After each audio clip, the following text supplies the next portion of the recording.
Welcome to Look Both Ways with David and Wes, pragmatic conversations about all things transportation. We are recording live stream, and my name is David Zipper, and I'm joined by, My name is Wes Marshall. always good to see you, Wes. Good to see you Uh, too. yeah, we've got some fun stuff to talk about, including it's actually less fun and more concerning. The transit funding freeze in the federal government right now. But first, I feel like it's important for people who are maybe listening and not watching live or on YouTube to just see the attire that we're wearing. You're wearing, it looks like, a normal checkered button Hmm. down shirt, which feels appropriate for Colorado. It's kind of your aesthetic, I All think. right. Yeah, I I'm guess. just gonna keep going with your beard. It sort of fits. You kind of look like a urban lumberjack. But I am wearing a t-shirt today. Before I show what it is, I should just sort of explain its origin story. A week ago, I got back home and there was a little package waiting for me with my name on it. Wasn't expecting anything, so I opened it up and I found within it a t-shirt. I'm confused because I haven't ordered a t-shirt. And then I see a face on the shirt. The face is a familiar one. It has very high cheekbones, very blonde, luscious hair. And I start thinking, what the actual blank? And I'm just going to show what the shirt is. Now I'm going to stand up for a second. And the shirt says in big words, read. And then it has in a huge picture. It's of Fabio, the model from the 1990s. Says Fabio from America's Libraries as he's reading, and I don't know why, a copy of Jaws of all things. And I saw this, and I was like, what the blank? Because obviously, like, for those who are regular listeners, you'll know that a couple episodes ago, I mentioned how when I was a kid in high school, I sold Fabio books at a Walden bookstore. So clearly it was a podcast connection. But I was thinking, who the hell knows my address? Do I have a stalker? And I texted a couple people like, did you send this to me? Did you? No. I was like, this is kind of funny, a little bit disturbing. And then, Wes, I sent you a message. So maybe you can pick it up from here. Yeah, no, I'm guilty of sending you that t-shirt. And seeing it now in this, it's an amazing t-shirt. Like it really is a good t-shirt. Because I mean, somebody had sent me that durian fruit t-shirt a couple months ago, and I Right. think you're like, why didn't they send it to me? I'm the one that liked the fruit, and I think they were trying to educate me because I'm the one that had not heard of that fruit.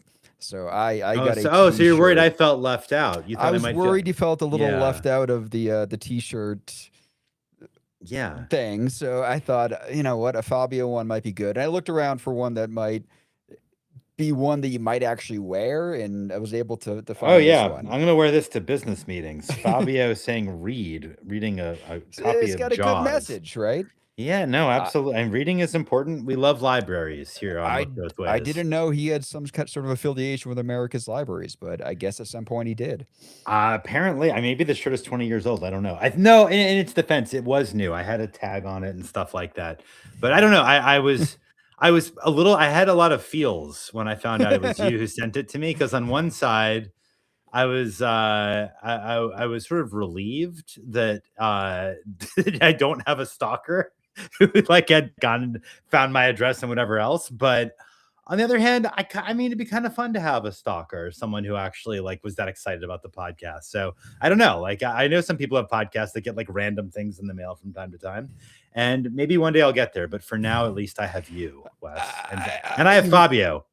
Somebody else did ask me for your address. They had something in mind to send you. See, there might be something else coming at some point. Are you So serious? Oh I'm God. serious. Yeah. Oh God. Careful what I wish for. Well, thank you for my Fabio shirt, Wes. It is You're something welcome. I didn't know that I needed. Let's put it that way.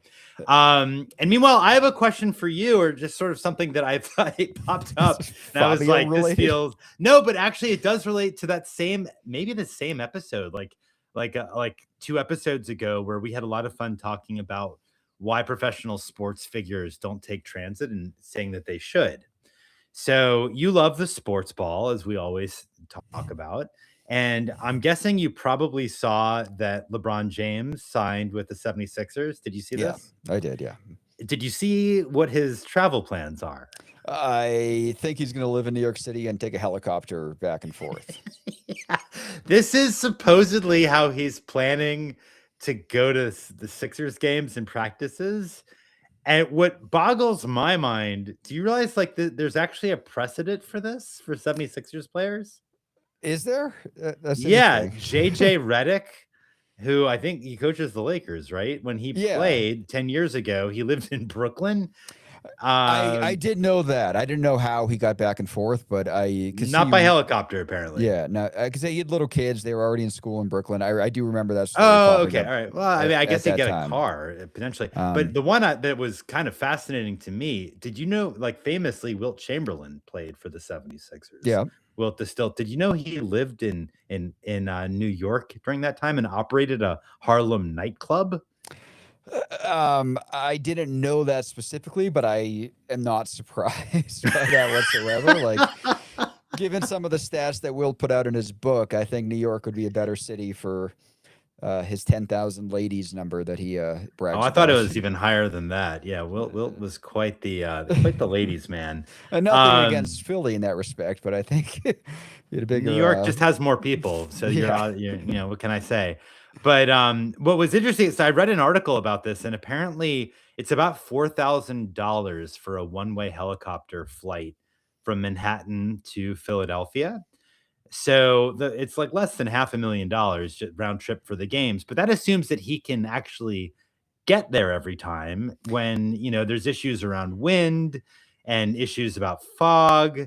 And meanwhile, Mamdani, the mayor of New York, has said we really have to limit the use of non-essential helicopters. And I don't know that I can think of a less essential use of a helicopter than flying a basketball player from Manhattan to Philadelphia for games and practices. So I definitely want to say that. I think it is a pretty important trip that needs to be made. I mean, at the same time, I feel like there's other ways of getting there. Am I wrong? I mean, famously, Kobe Bryant and his daughter and some other folks did die in a helicopter crash going to a basketball camp, and because of fog and bad weather. So, I hope LeBron is safe. I assume too that he probably will have an apartment in Philly, just if he has to, have a practice and a game in like the same day or something, that he's not going back and forth like crazy, that he probably has a place to go. So I don't think he'll be a crash pad, have a sleeping bag on the floor or something. Or maybe I think LeBron can afford something like that, especially. And I'm not too worried about LeBron in this case, but yeah, I had heard this story, and I think it's interesting. I mean, when I was looking for like a tenure track professor type job, I did an interview at University of Wyoming, like an in-person interview, and I'm walking around like, oh my God, like how could I bring my family here? Like I'd probably get divorced like in 2 years. Like this feels like the middle of nowhere. But then some people started telling me a lot of the professors didn't live in Laramie, Wyoming. They lived in Fort Collins, Colorado, and they would drive whatever it was, an hour each way. And including, I mean, that's part of the country where you have some treacherous weather too. Like, so sometimes you have to go teach in that. And, the, I guess, location of efficiency mindset that I have in transportation, to me, that was crazy. I'm like, oh my God, like that's ridiculous. But on the way back from Laramie, I stopped in Fort Collins. I stopped in Boulder. I stopped in Denver. I was like, oh, I see why. Like this makes sense. And actually, that is why I applied to this job and ended up here in Denver, because I started looking around. I was like, oh, I should really take a look at that job at University of Colorado, Denver again, and maybe apply to that. And I did so pretty late in the game, and this is where I ended up. And because I didn't want to end up like LeBron, but in a car. Yeah, I mean, I think it's good to know that you don't want to be like LeBron. I'm glad you figured that early on, because otherwise, who knows what might have happened. Anyway, interesting little transportation tidbit. I guess that could have been a part of Word on the Street, but I just felt like bringing it up now because it was just so wild. He would literally be, according to all records available, the first NBA player to commute by helicopter, I believe.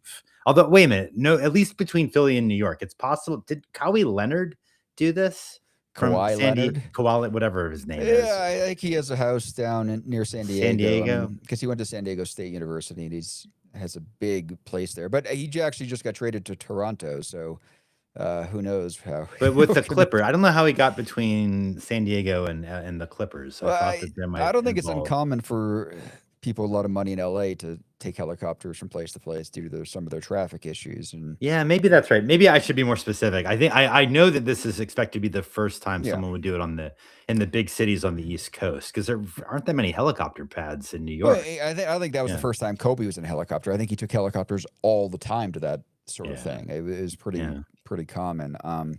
Yeah, it's like JFK Jr. like died in a small plane crash, and I remember joking to my wife once, like, we're not likely to die that way because we don't do that. We're not taking helicopters. We're not taking the smaller dangerous Yeah. planes. Like, Yeah. but the Big Bopper and whoever else that died in these smaller plane crashes, like, it is a thing when that's the way you're living.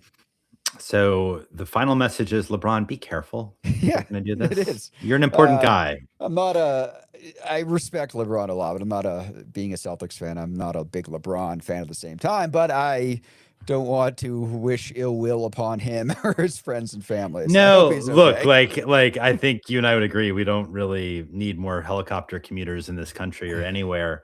But LeBron, in his, like, from a transportation perspective, has been a huge believer in bicycles, and he's talked often about how bikes gave him a sense of freedom when he was growing up in Akron, Ohio, and he's given away, I believe, hundreds of bikes Yep. to local kids in Akron. So he's actually pretty thoughtful about some aspects of And transportation. you started this off with the fact that, we talked about athletes taking transit, and in response to our discussion, we got lots of responses of examples of athletes taking transit to various Yes, we did. games. So that, at the time we weren't really finding examples offhand, but it is something that's happening. People did write in, and we put some of those together in a little Blue Sky thread. For those of you who are on Blue Sky, if you scroll back a bit, you could find a few examples, because you all, our beloved listeners, did correct us with many examples. But now, are we ready for Word on the Street?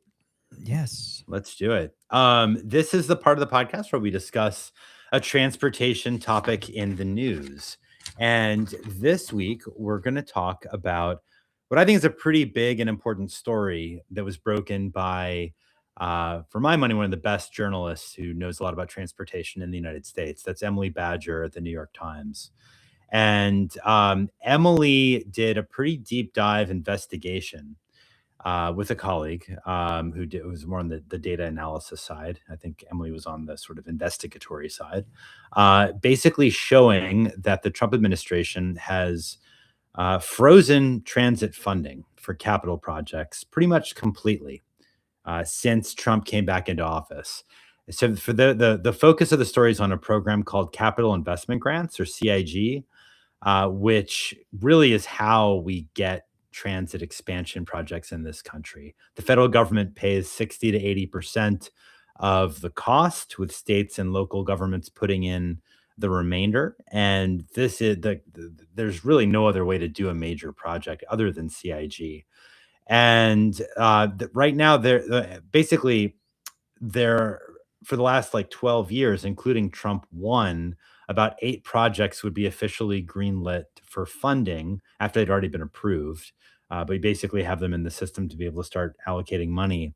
But this year, there's a long backlog, or right now is a long backlog, with projects that include rail expansion in Broward County, Florida, BRT, bus rapid transit in Chapel Hill and Durham, North Carolina, where I grew up, Blue Line expansion in Minneapolis, and the biggest one, a $2.4 billion project, would be adding, I believe, a second line in Utah to the front runner to enable 15 minutes service. That would actually double the frequency, $2.4 billion. And that's in preparation for the Olympics in Salt Lake. That's right. Yeah. That's right. That's an important point.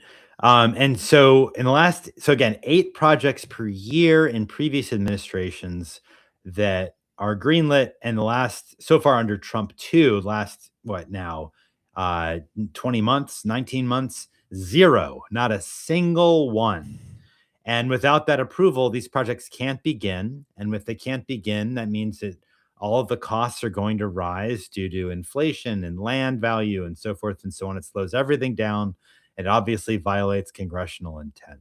And there's about $7 billion worth of projects that are just waiting to hit go once the FTA, Federal Transit Administration, says okay.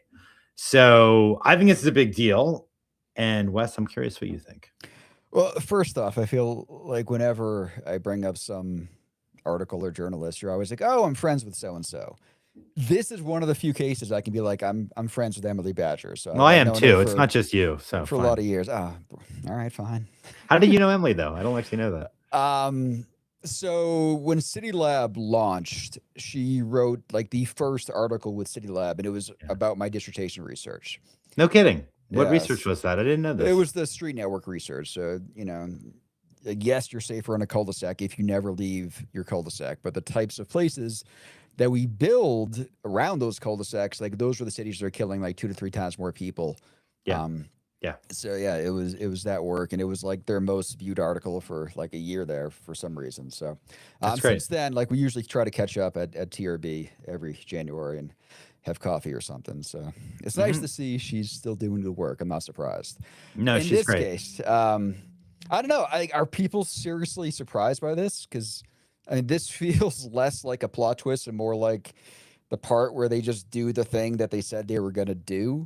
Because Project 2025 pretty explicitly said that this was the plan. I think Project 2025 even mentioned the capital investment grants in that document.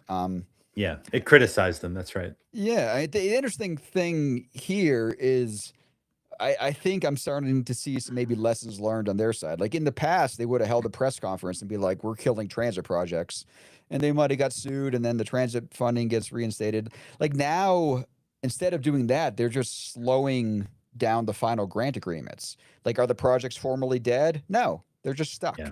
And now the Yeah. administration can be like, "Hey, bureaucracy! Like, am I right?" That's right. That's right. I actually talked to Emily about this, and that's why she was excited about the project or chose to write the story, is because it feels like this is an approach that Trump's team, Russell Voigt and all those people, are using to make it very, very difficult to force their hand. Rather than canceling projects outright, you simply freeze them. You don't move forward. Yeah. And it has the same impact, but it's harder to prove in the courts. It's harder to just sort of definitively establish it because, like, the Trump team can always say, "Oh, we're supporting transit lots of other ways. We just have to be very diligent." And meanwhile, literally nothing is moving forward.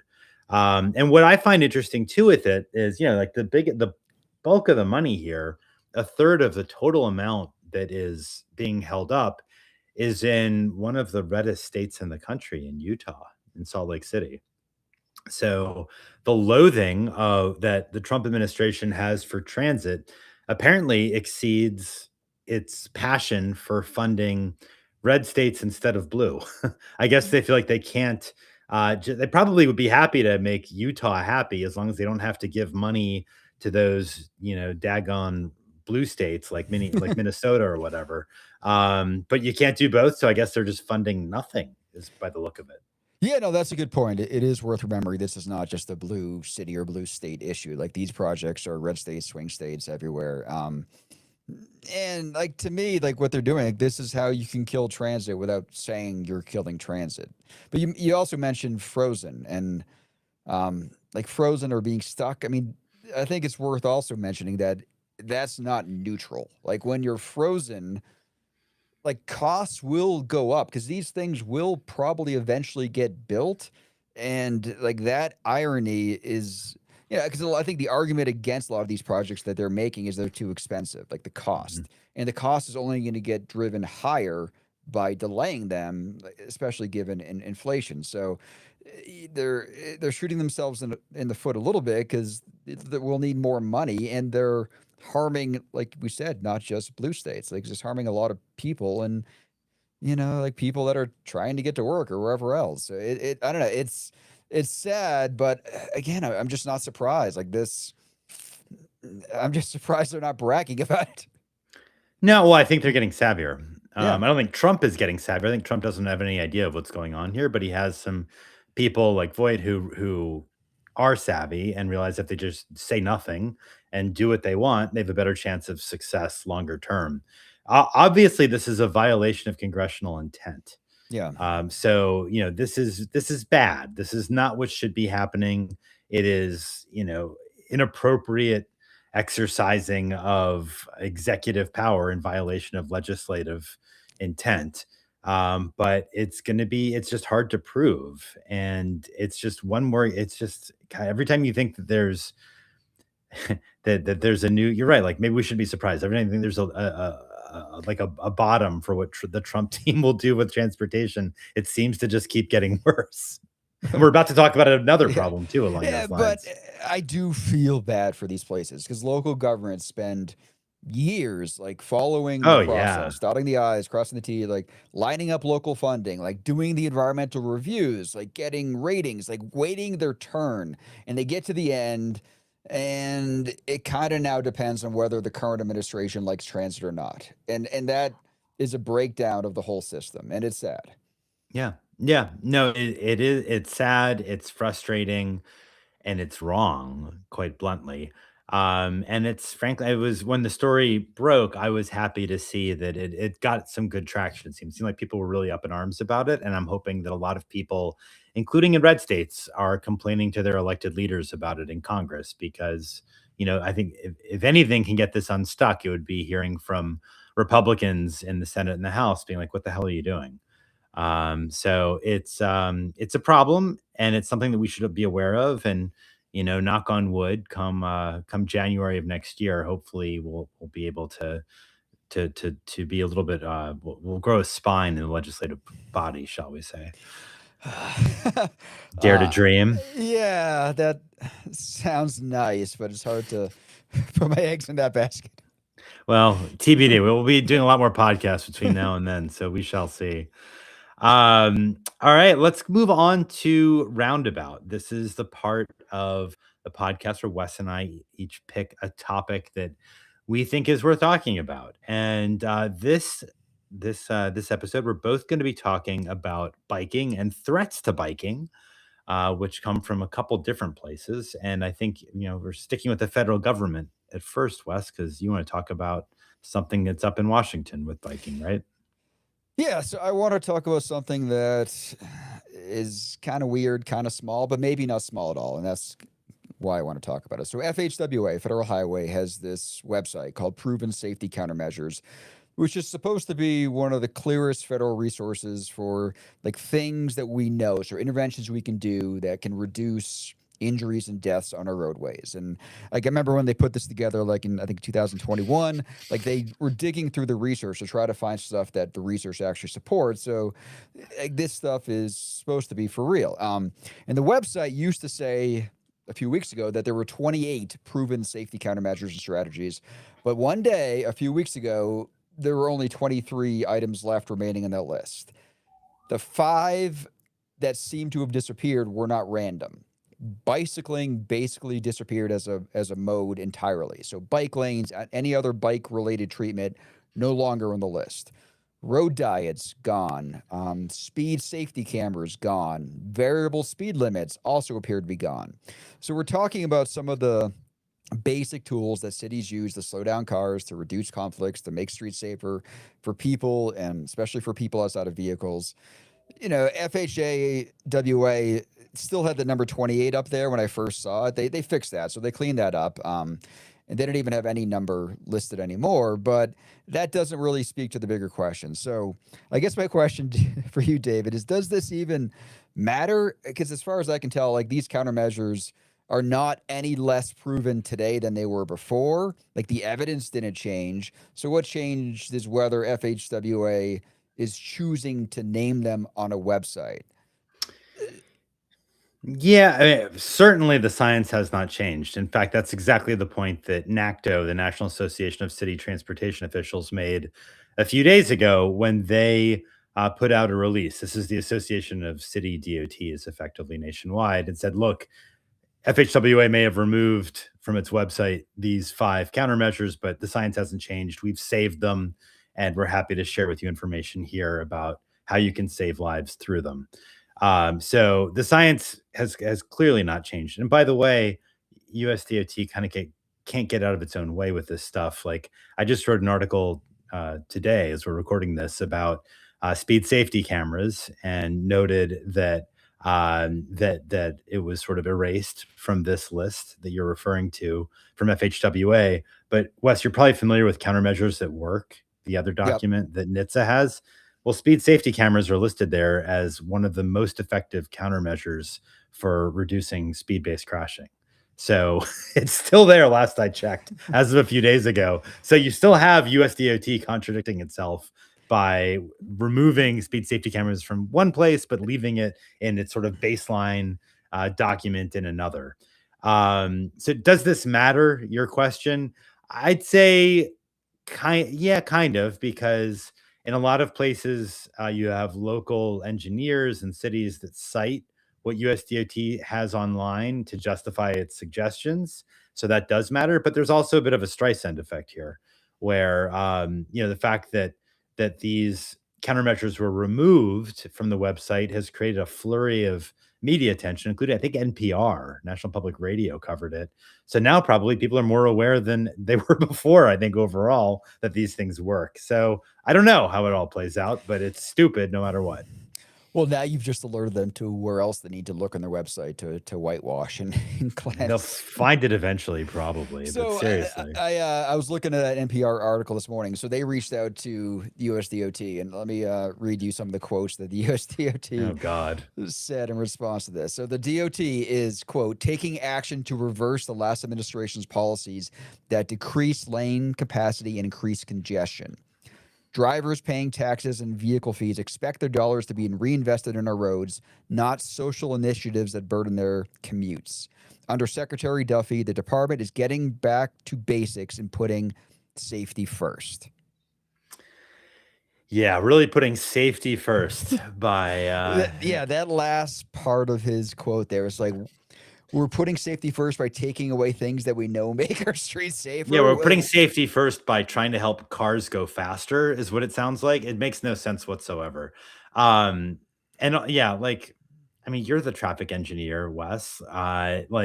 Like if you actually remove like safety cameras and things like that, do you actually end up with the traffic flowing faster? Because then you have a bigger range, right? And how fast the vehicles are going, which just sort of mucks up the flow on a roadway. Or am I crazy? Oh, not at all. And even road diets. Like I just watched the Changing Lanes documentary this we had a showing here in Denver. I was on a panel after it, and like the whole divisiveness of that story is like McGinnis Boulevard in Brooklyn, and they're fighting over whether to do a road diet or whether to like increase traffic congestion. And I was like, oh my God, that's not even like the argument should be. Like a good road diet does not increase traffic congestion. It should help it flow better. And it doesn't even decrease the capacity if you have turning lanes at intersections in a lot of cases either. So And you want to explain really quickly, how does a good road diet help traffic flow faster? That may not be intuitive to everyone.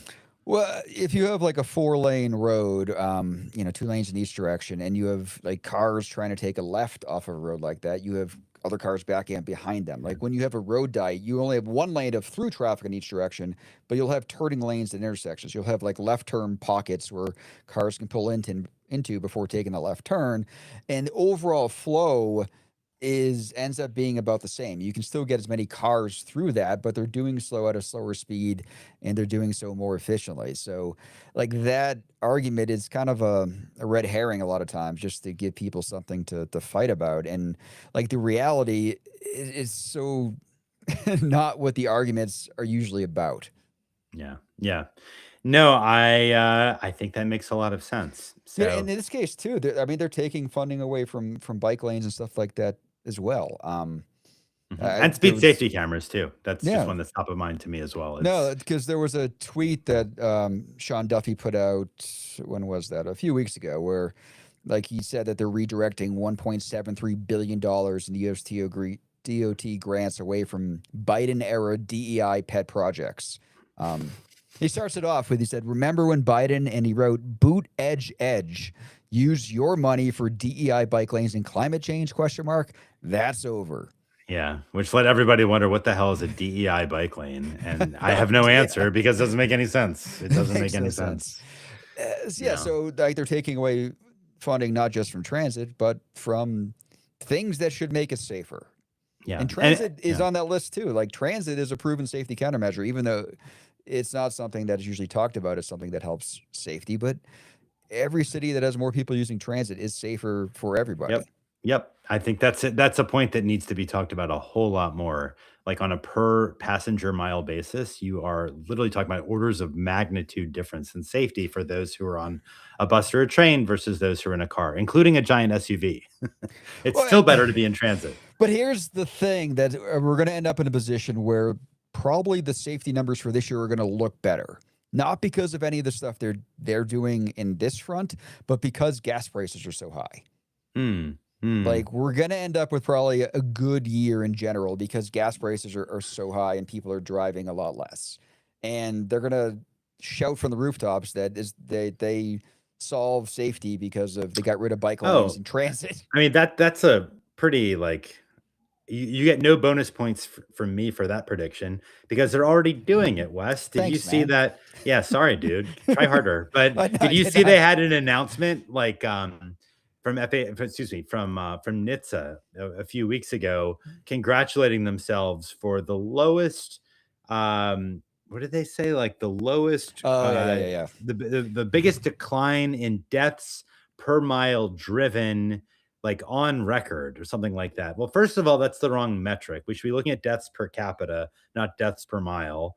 And also, we're still even whatever metric you want, we're still right around where we were before COVID. So we've not Yeah. made any progress. And then there was just a study that came out today showing that if you actually do what you should do, which is compare deaths per capita in the U.S. and trends there and from crashes to other peer nations, we are by far the outlier. We're terrible. Had we just had the comparable safety benefit to a basket of 14 other countries between 2000 and 2024, the US would have seen 500,000 lives saved. Yeah. 500,000. I used to do graphs like that in some of my presentations where it compares like if we were as safe as like Australia or Sweden or whatever else, and you can see like how much we save in 1 year, 10 years, and it ends up being like hundreds of thousands of people. Yeah. No, it really is. Like the idea of sort of like patting yourself on the back for a job well done at NHTSA is just egregious and disgusting to me. But Yeah, you're because right. You're definitely Duffy's going to do it for sure.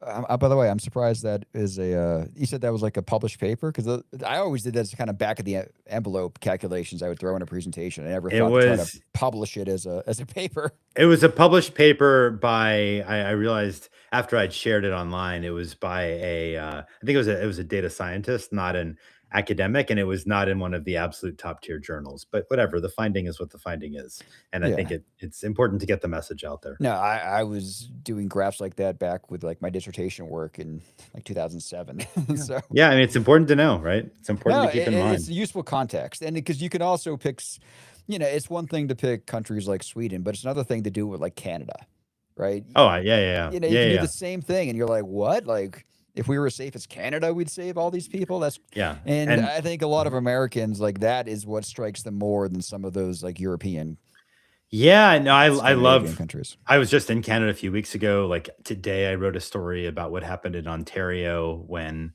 Doug Ford, the premier, who was my villain of the year, 2025. Flashback to end of year episode in December, Wes. But Yeah. he banned cities across Ontario for using automatic speed cameras Let me and guess what happened. yeah. You want to go ahead, Wes? Go ahead. I'm on tenterhooks here. What do you think happened? Did it get less safe? Oh my God, you nailed it. The amount of speeding went way up. It was really surprising What? to no one. No, but I wrote that story in part because I agree with you that I think that what happens in Canada resonates in the US in a way that what happens in Japan or what happens in Sweden does. It's too easy to Yeah. brush it aside. And it's true. Like the last records I saw, I've written about Canada a bunch for exactly this reason. The average American is more than 2 times as likely to die in a crash in a given year than the average Canadian. And they love cars. It's a spacious, wide open country, and yet they are way safer than us. And I think it's important to ask ourselves why. Isn't DC possibly getting rid of their cameras too? Well, not voluntarily. Congress is trying to, the Republicans in Congress are trying to basically force DC to close its speed camera and red light camera programs. And that hasn't been decided yet. No, I'm glad Congress is dealing with such important stuff. Yeah, seriously. I like these like I'm sorry if we have anybody listening who's gonna have power in the future, like DC deserves a cookie and more for enduring these last 20 months. It's just been one blow after another from this frickin' administration. So you don't like those giant new golden horse statues that look like a PF Chang's? I don't like PF Chang statues in my city. I don't like a lot of my friends getting laid off from jobs that they really enjoyed. I Yeah. don't like having National Guard troops twiddling their thumbs and just sort of weirding people out doing nothing on my streets. Oh, that It's was just been very awful. noticeable when I was there for TRB. Like just walking around the city, there's just groups of National Guard just chilling on No, corners. it really sucks. Even like to be in all seriousness, last year was the worst year on record for DC restaurants in terms of closures. And that's Mm. partly because we had a lot of layoffs and a lot of people are fearful about maintaining their income. And this is what happens. Like Trump has just been so awful for this city. And yeah, I hope we get to keep our speed safety cameras, but that if we do, it's just because the Republicans couldn't get out of their own way. So TBD. One other thought on this. I'm looking more closely at that tweet from Secretary Duffy. In the bottom of it, he has a picture of himself, and there's a quote from him where he's talking about Donald Trump, where he basically says America's fortunate to have a builder in the White House, blah, blah, blah. But at the end of it, he talks about how that builder is putting money into aviation and transit projects that move American families, which is not what is happening. Duffy's just in over his head. I don't know. By the way, they have had plenty of time to do this kind of stuff, but they never put out that reality show we talked about, like that the Great American Family Road Trip. Yeah. That's a big still story this week. Is that no one knows what happened to the freaking the big American road trip show with him and his family, where they apparently raised millions of dollars from companies that the agency regulates. Which and nobody asked for this, by the way. The whole thing is so Yeah, it was supposed to be part of like our big July 4th celebration. You could sit down with your family and watch his family go on a road trip. Yeah, no, we're really all missing out. Really all missing out. What Where can I is say? that? Like, what happened? Yeah, how will we ever live? How will we ever live?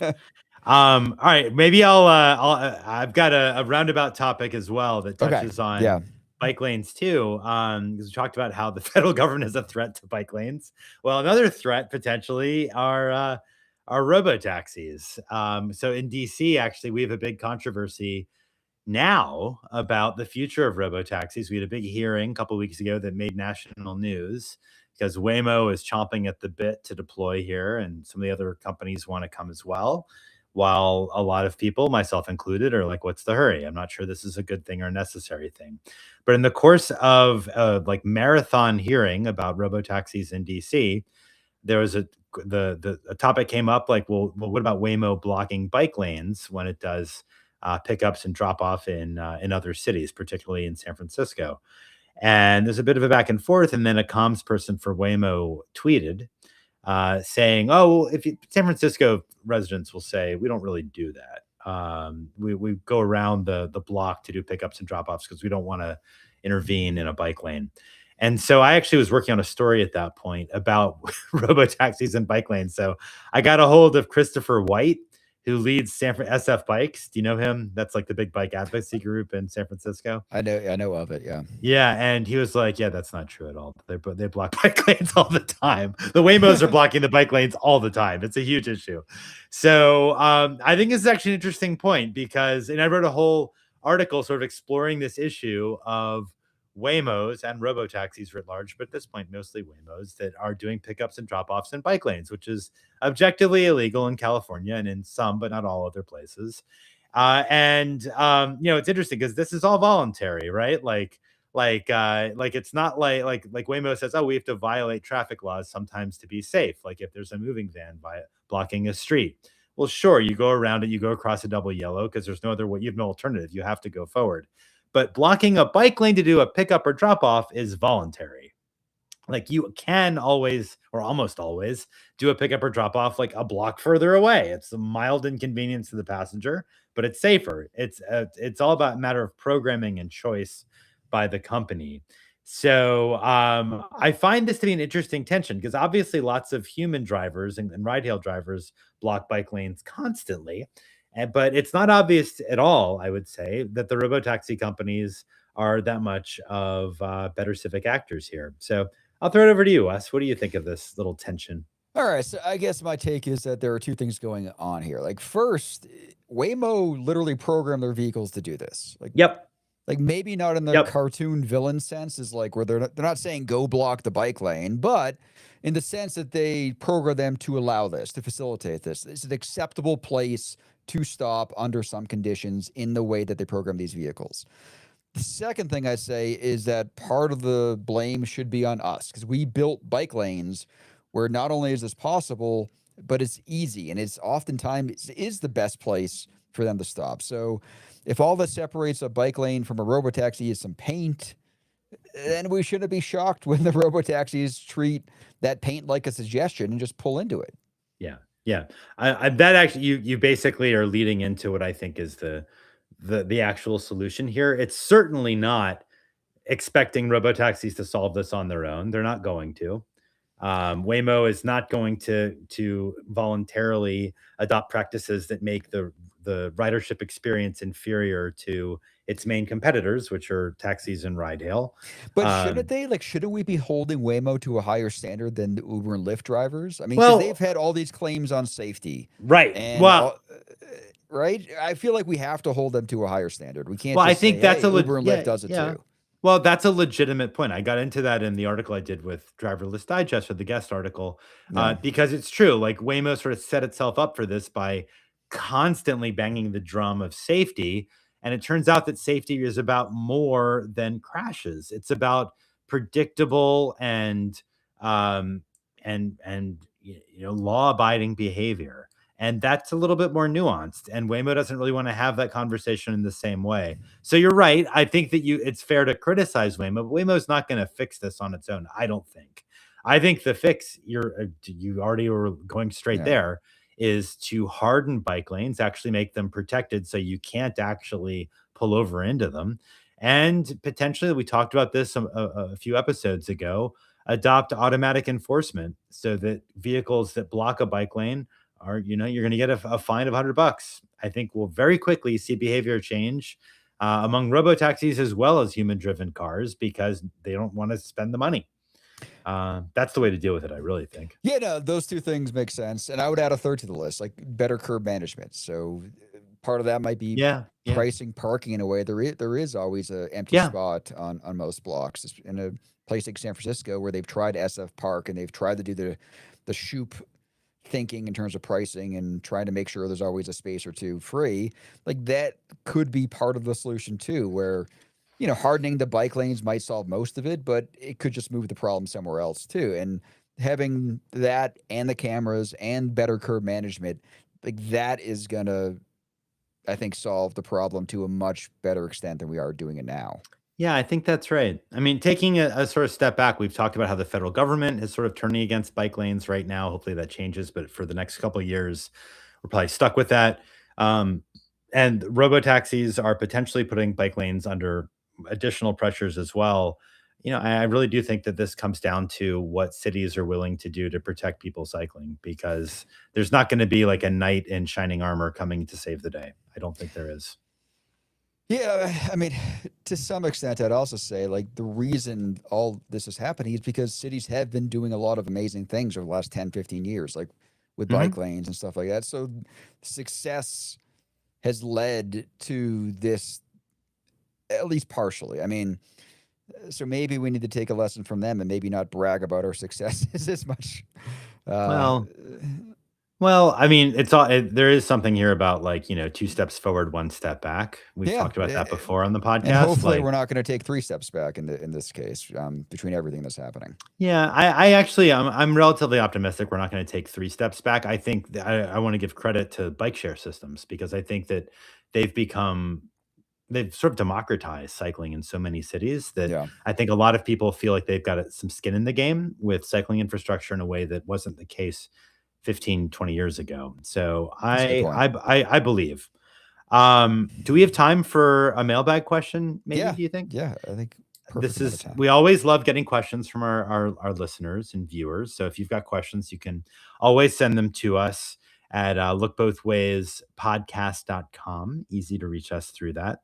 And here's one from Dan, who wrote us from West Palm Beach. And he asked how we feel about publications creating their own quote unquote safety metrics for cities using things like DUI and other data points. How reliable is something like this, and how does it affect public perceptions of safety? And I want to describe what he shared as an image for this. I think you've seen stuff like this, Wes, before. I know I have, but in this case, it's from Visual Capitalist, which is sort of like a pretty popular social media thing that I see on LinkedIn from time to time. But it's a big image saying America's most dangerous cities for driving, and there's a bar chart showing how dangerous each city is. Memphis, Tennessee is the absolute worst. It's on a score of 0 to 100. And the things that factor in supposedly are speeding, DUI, and quote unquote bad driving, whatever that means. So there's a long list. And yeah, Memphis is number one. Looks like Caryville, Texas is number two for being the worst, and the list goes down from there. Detroit's bad, Grand Rapids is bad, Kansas City's bad. What do you think about lists like this? I kind of laugh at them because a lot of them are not steeped in much at all. You always see those lists of where the worst drivers are, like in America, and it'll be like Boston is always up there. But at the same Well, that time, might be true. but Massachusetts is like the safest state in the country. No, but Always. they're such jerks. I used to live there. I'm just kidding. I'm just kidding. I just wanted to piss you off. Go ahead, keep going. No, but I think I see a difference. They're aggressive, and I think if you I know know. that, like, I know. you can. Objectively, of course, you're right. Like Boston has like one of the lowest per capita death rates from crashes in the country. But then you go to other places, and like maybe they're not as aggressive, but then they're just going through red lights randomly. Like that's the one thing I noticed here in Denver. Like so many more drivers go through red lights, and it's like, what the frig is happening? Like that's where the safety issues come from. That you don't get that in places like Boston much, because I think the drivers are actually better in that respect. So these lists, there's so much that goes into something like DUI. And it's like an enforcement. Like if place puts out more enforcement, they're going to get more people arrested. Does that mean there's more or less drinking in a place? Probably not. I was up in we talked about me going to Fargo on one episode, and I was out to dinner with some folks, and I did not have drinks because I was going to be driving someplace, and they're like, "What are you doing?" Like that's just the standard in North Dakota. Like you have a few drinks and you drive. I was like, "Yeah, I'm good, man." Like, Yeah. but I don't think anyone's getting arrested for it nearly as often as you might someplace else. So, is Fargo safer because there's fewer DUI arrests, or is it less safe because there's less enforcement? So there's a lot of conflating issues that you can't control for in anything like this. But like in that case, like, yeah, Memphis is really dangerous for pedestrians, so maybe they got that one right. Yeah, I mean, true. Memphis is dangerous for pedestrians, but there's so much that's missing here. Like you didn't even Yeah, mention like all the road time. design. Like that's a point too. Like some cities have road design that sort of protects people to a degree from distracted or, bad driving. And other places don't, right? Like slower, like this is the core of Vision Zero, is that design streets in a way such that a driver mistake doesn't lead to someone getting killed. That's nowhere on lists like this usually, because they just basically pin it on individual driving quality. Yeah. I find these sorts of rankings in general to be an easy way. It's like clickbait. Yeah. It's fun to sort of see where your city ranks. It doesn't actually mean anything, and this is on a scale of 0 to 100 that particularly doesn't mean anything. So So I will say whatever. I do from time to time get emails from those weird websites asking me to put together these lists for them. Yeah, yeah. I never respond. I was like, nah, no, that's. But I mean, so yeah, I'm kind of lashing out at the people making dumb lists, but I guess I could have done it myself and created a No, better well, but version you of it. yeah, well, but you did, or Yeah. maybe just say like, actually, we should be looking at deaths per capita, Yeah. I which mean, is really what we should be using as a I gold do, and standard, right? I got a whole book about that, and I Yeah. joke as well. Like the easiest way to make a street safe for pedestrians is make the streets so goddamn unsafe for pedestrians that no one in their right mind would ever walk there. Like, but that's Hmm. not what we want. That's not real safety, and like these lists can't dig into that sort of thing. So starting at fatalities per capita or something to that extent is a much fairer way to look at stuff, but yeah, it's not all apples to apples Yeah, either. So I know you're right. These lists are clickbait. I think they're crap. Yeah, I'll be blunt about it. I think they're useless. But it was a good question. So Dan, I they're appreciate you not asking. infuriating. They don't make me angry. I just kind of scoff at them and move on with my life whenever I see No, them. you're a mature man, Wes. It's one of the reasons I Thanks. respect you. What do you think? Do we have time for one more question, or should we move Yeah, on? you can do one more. All right, we'll do one more. This one's gonna be very fun for me. I knew that last one would be good for you. But Colin, I don't know where Colin is. Colin asks if Parts each of unknown. apart from parts unknown, right? He asked if each of you were the head of the U.S. Department of Transportation, how would you solve car bloat? Specifically, I'd like to hear what policies you would pitch if you didn't care about being renominated, and those you might pitch if because you think they're more politically palatable. So I just hit you with this, so maybe I'll go first, so give you a chance to think All while right. I'm so I can steal your ideas or go for it, and I don't have to worry about leaving you with nothing to say. So if I um, don't care about being renominated, I would pitch weight-based taxes. Have fees that rise with how heavy a vehicle is. I think that makes a ton of sense, and it's what other countries like Norway and France do, and we should be doing it too. I would also say that this is more of a, well, it's not really USDOT, but I would push the states to do it Yeah. to require special licenses for people who have the very biggest vehicles, like an F 250. That should, like a Ford F 250 truck. I think that makes a lot of sense as well, because these things have huge blind spots. And just because you're safe driving a sedan doesn't mean you have any idea how to make sure that people around you will be safe when you're driving a giant monster truck.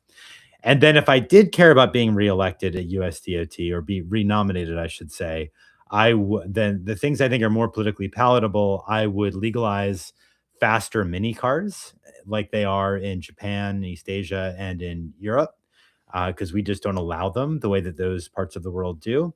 And I would finally adopt serious pedestrian and cyclist vehicle safety standards, like Biden attempted to do at the last year of his presidency, and now Trump has frozen this proposal that cars to be legally sold in the US would have to achieve a minimum safety standard involving like a pedestrian's head hitting the front of the car. We could do a lot more standards like that. And I think it's so intuitive how valuable they are. People would be behind it by and large, and it would mainly affect the biggest, most dangerous vehicles. That's what I would do. All right. I think we're done. No, Did you I have mean, anything else? no. With the I mean, first this is like something one, I've written like 30 freaking articles about. So I and hope I have some good we've ideas. touched on these before too. Like with the first one though, like is that a federal type thing? Like, Oh, I yeah. know. I Taxes mean, on new cars? Sure. is Tariffs, baby. Tariffs. I Hell mean, because yeah. like This is the the one tariff that's like the good. local sales tax I pay when I buy a new car, like that could also be weight based, and I think DC has something like that. No That's not for sales. The DC one is about registration, registration registration. fees. Yeah. Yeah, that's a So there are state-based ways to registration fee. price in weight at various levels. It doesn't have to be at just at the federal level, Mhm. but you're right. I mean, that's one place to start. And I totally agree with that. Our safety metrics for how safe a car is shouldn't entirely focus on just the occupants of that car. They should also take into account pedestrians or bicyclists or whoever, like Yep. even occupants of other cars. Like if you get hit by a big SUV in another car, you're more likely to die too. It's not just the more vulnerable road users, but some of that could also be priced into insurance. I'm not sure how to do this if you're like head of USDOT, but like our insurance rates don't really speak to the fact that you're more likely to do damage to other people in one car versus the other. Like that could be priced in somehow in some way at all these different levels. And gas does it a tiny bit, but not nearly enough. So I don't know. There has to be a way to make people more cognizant of uh, overall safety Hmm. as opposed to just safety of themselves, and also Hmm. pricing it in a way where Hmm. those externalities are accounted for in various ways. So, yeah, big Yeah. picture, like all of the things you mentioned are heading in the right direction. I just kind of throwing on little 2 cents on some of them. Yeah, I mean, look, in an ideal future, I think we'd have distance-based road pricing, right? That takes the place of the gasoline tax, and then you could have the fee per mile driven to be different based on time of day. So you're paying more if it's a congested time or a congested road. It could be more if you are in a very polluting car, more if you're in a Yeah. really big car that creates negative externalities in terms of safety. The point is, you can capture all kinds of externalities, at least theoretically, with a distance-based road fee. Are we about to do that? No, No. no, no, no, no, no, No, no, I no, no. think, yeah, if you're thinking beyond just the carb load, getting rid of the gas tax in general is probably where I would start if I was head of USDOT, and trying to Well, come up with a VMT based way to do it. I mean, because that is where you can incentivize better safety, big picture, in a lot of different ways. yeah, yeah. I think it actually is a way of addressing carb load as well as a lot of Yeah. other issues.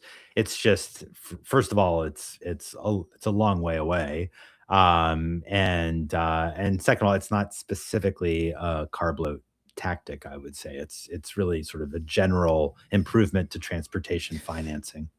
But you're right in that all VMT is not created equal, and not just Yeah. when and where it is, but also what type of vehicle you're in. And pricing it in that way could get at a lot of this in one kind of fell swoop, where you're not having to nickel and dime everybody at every different level. But yeah, it's not politically palatable. We've never been Hmm. able to even increase the gas tax based on inflation, let Yeah. alone redesign it in this way. So it's a It's long shot.